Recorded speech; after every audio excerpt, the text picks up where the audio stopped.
நம்ம டவுன் சவுத்தில் ஒரு ஊரில் உங்கள் அப்பாவுக்கு வெங்கல சிலை வைக்கணும்னு ட்ரை பண்ணீங்கல்ல, அதுக்கு சுப்ரீம் கோர்ட் என்ன சொன்னாங்க? மக்களோட பணத்தில் யாருக்கு புகழ் பாட பார்க்குறீங்க அப்படின்னு கேட்டாங்கல்ல. அதுக்கு என்ன அர்த்தம் தெரியுமா? ஊராம் வீட்டு நெய்யில உங்க வீட்டுக்கு ஸ்வீட் செய்யாதீங்க. எப்படி? ஊராம் வீட்டு நெய்யில உங்க வீட்டுக்கு ஸ்வீட் செய்யாதீங்கன்னு அர்த்தம்.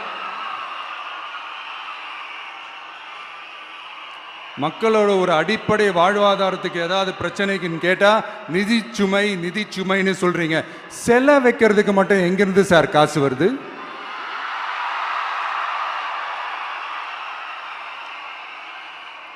முதல்ல மக்களுக்கு அந்த சோறுக்கு வழி பாருங்க சார்.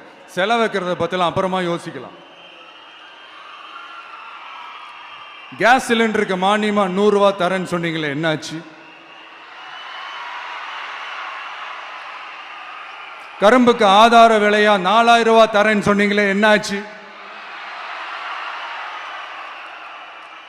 ரொம்ப நாள் கல்யாணமே ஆகாம இருக்கிற பெண்களுக்கு அவங்களுடைய கல்வி தகுதிக்கு ஏற்ப அரசு வேலை கொடுப்போம்னு சொன்னீங்களே, என்னாச்சு? இதெல்லாம் வெறும் சாம்பிள் தான். இதோட ஹைலைட் ஒன்று இருக்கு.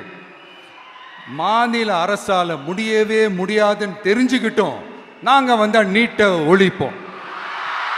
ஆகா ஆகா ஆகா ஆகா, எவ்வளவு பெரிய ஒரு மோசடி இது! கேட்டா நாங்க தான் முன்மாதிரி ஆட்சின்னு சொல்லுவாங்க. மோசடி ஆட்சி. மோசமானவங்களே முக்கியமானவங்க கேள்விப்பட்டிருக்கிறீங்களா? அந்த மாதிரி மோசடி ஆட்சியிலே முக்கியமான ஆட்சி இந்த திமுக ஆட்சி. மக்களை நேசிக்கிற விஜய் வேணுமா? மக்கள் விரோத ஆட்சி நடத்துற ஸ்டாலின் சார் வேணுமா?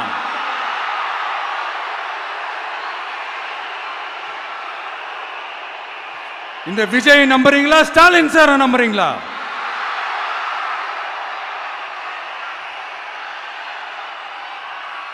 இந்த சத்தத்துக்கு அர்த்தம் தெரியுமா சார்?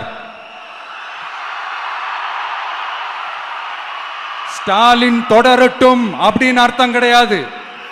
தீய சக்தி திமுக ஆட்சி மறையட்டும், தூய சக்தி டிவிகே ஆட்சி